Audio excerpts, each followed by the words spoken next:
आदेश जय श्री बोले सभी को। आशा करता हूँ महादेव रुद्र की कृपा आप सभी पर बनी रहे। दोस्तों, आज मैं आप लोगों को 10 महाविद्याओं में जो नवी महाविद्या है माँ मातंगी विद्या, उसके विषय में कुछ जानकारी दूंगा और इनका साधना का मंत्र और विधान बताऊंगा।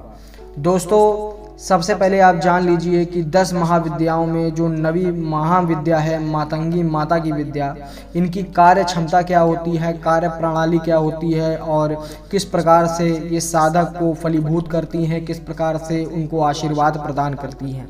दोस्तों, जो मातंगी माता की विद्या होती है वो सम्मोहन, वशीकरण, तंत्र विद्या में पारंगत करना, वाक सिद्धि प्रदान करना, संगीत के या ललित कला क्षेत्र में किसी भी प्रकार के क्षेत्र में आपको पारंगत कर देना, निपुण कर देना, आपको ऊंचाइयों पर पहुंचा देना, ऊंचे पद पर पहुंचा देना, आपको ऐसी वाक सिद्धि दे देना जो आप अगर किसी को भी कोई शब्द बोल देते हैं तो वो उसके जीवन में घटित होगा ही होगा।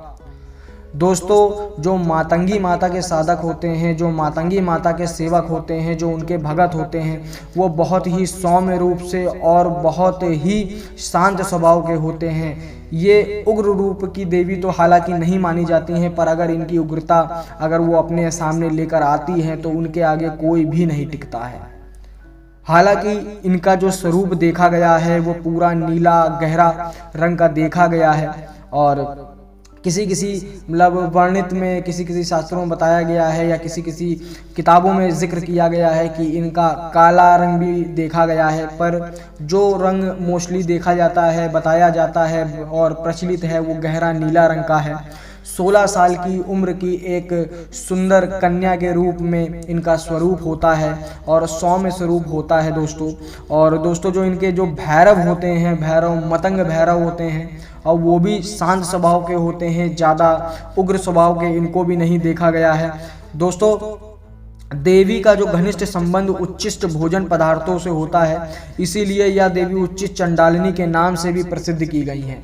उच्चिष्ट का मतलब क्या होता है दोस्तों कि जो हम लोग खाना खाते हैं या जो हम लोग किसी भी तरीके का भोजन ग्रहण करते हैं या कोई भी पदार्थ खाते हैं तो उसमें से जो अवशेष बच जाता है उसको उच्चिष्ट बोला जाता है। कहा जाता है कि जब भगवान विष्णु और लक्ष्मी माता जब भोलेनाथ से मिलने के लिए, उनसे भेंट करने के लिए जब उनके निवास स्थान पर कैलाश पर्वत जा रहे थे तो वो अपने साथ में कुछ उनके भोले बाबा के लिए कुछ खाद्य पदार्थों को साथ में लेकर गए हुए थे। और जब उन्होंने भोले बाबा से मुलाकात करके उन्हें वो भेंट स्वरूप में खाद्य पदार्थों को दिया और भोले बाबा ने जब उन्हें ग्रहण करना चालू किया तो उसमें से कुछ अंश उन खाद्य पदार्थों का जब ज़मीन पर गिरा तो वहाँ से ही जो एक देवी की उत्पत्ति हुई। सही सुना दोस्तों आपने, जब वहाँ से उस देवी की उत्पत्ति हुई और एक श्याम वर्ण वाली दासी उनको बोला गया था, उनको उस समय वो नाम दिया गया था और इसके बाद वो नाम धीरे धीरे बदल कर वो मातंगी माता के नाम में प्रख्यात हो गया। दोस्तों, यहाँ से ही जो मातंगी माता का जो बोला जाए कि उत्पत्ति हुई थी, जो भी एक तरीके से कथा कही जाती है, तो यहाँ से ही उनकी उत्पत्ति हुई, यहाँ से ही वो प्रचलन में आई। उसके बाद दोस्तों यही कहा जाता है कि उच्चिष्ट भोजन से ये उत्पत्ति इनकी हुई थी, मतलब कि जो जूठा भोजन होता है, जो एक तरीके से खाया हुआ जो बचा हुआ अंश होता है, उसमें से देवी की उत्पत्ति हुई थी। इसीलिए इनको उच्चिष्ट चंडालिनी के नाम से भी जाना जाता है।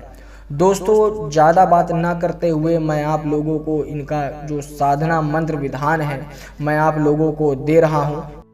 दोस्तों, स्क्रीन पर आप लोगों को जो शाबर मंत्र दिख रहा होगा वो स्वयं सिद्ध शाबर मंत्र है और माता की जो भी आपको कृपा प्राप्त होगी, किसी भी तरीके की आपको जो कार्य सिद्धि होगी, वाक सिद्धि होगी, इसी मंत्र से 100% नहीं 101% मैं दावा करता हूँ होगी ही होगी। क्योंकि दोस्तों ये बहुत ही प्रसिद्ध मंत्र है, बहुत ही प्रख्यात मंत्र है और प्रमाणित मंत्र है। दोस्तों, हालांकि जो इसका विधि विधान है ज़्यादा कुछ बड़ा नहीं है, लंबा चौड़ा नहीं है, आप बड़े आसानी से इनको कर सकते हैं। जैसे कि आप नवरात्रों में जब इनको करेंगे, नवरात्र में ही इनकी पूजा करनी चाहिए और नवरात्रों में ही देवी को प्रसन्न करना चाहिए। वैसे आप कभी भी इनकी पूजा अर्चना कर सकते हैं, पर नवरात्रों में करने का मज़ा ही कुछ और होता है, ये बात सभी भली भांति जानते हैं। तो नवरात्रों में जब आप देवी पूजन करेंगे तो नारियल सबसे प्रमुख माना जाता है। नारियल के बाद जो नारियल होता है, जटाव वाला जो नारियल माना जाता है, कलश वाला जो कलश स्थापित किया जाता है, घी का दीपक होता है, पूरा एक चौकी लगाई जाती है, पूरा एक संपूर्ण पूजा विधिवत किया जाता है, धूप बत्ती होती है, घी का दीपक होता है, भोग होता है, माता की फ़ोटो होती है, उन पे माला होती है और उनके जो भी वस्त्र होते हैं, उनके जो भी आसन होता है, उनका आरती गाई जाती है, उनके गीत गाए जाते हैं, लाचारी गाई जाती है, भजन गाए जाते हैं। तो इसी प्रकार से मातंगी माता की भी आपको नवरात्रों में सेवा करनी है। हालांकि ये जो साधना है, ये जो अनुष्ठान है, ये आपको, अगर आप लोग अनुष्ठान के माध्यम से इसको करना चाहते हैं तो आप नवरात्रि तक कर सकते हैं। अगर आपको इन्हें सिद्धि प्राप्ति के लिए चाहिए, वाक सिद्धि के लिए चाहिए, तो इसे आपको 41 दिन तक कंटिन्यू करना पड़ेगा। 11 दिन 21 दिन से काम नहीं चलेगा, आपको कंटिन्यू 41 दिन तक करना पड़ेगा। 41वें दिन आपको हवन करना है। हवन करने के बाद आपको माता जी की विशिष्ट कृपा प्राप्त होने लग जाएगी। दोस्तों, जो स्क्रीन पर मंत्र दिख रहा है, उस मंत्र को आपको मात्र एक माला जाप करनी है। एक माला जाप करने में कम से कम मान के चलिए आपको 2 घंटे से 2.5 घंटे लग जाएंगे और इसी दौरान आपको माता की छवि दिख सकती है, उनके भैरव के दर्शन हो सकते हैं, उनके गढ़ों में किसी भी शक्ति के दर्शन हो सकते हैं, या माता स्वयं अपने को दर्शन आपको दे सकती हैं, आपको कृपा प्रदान करने के लिए, आपको आशीर्वाद देने के लिए आ सकती हैं। दोस्तों, वीडियो अच्छा लगा हो तो वीडियो को लाइक करिएगा, चैनल पर नए हैं तो चैनल को सब्सक्राइब ज़रूर करके जाइएगा। तब तक के लिए जय श्री बोले आदेश।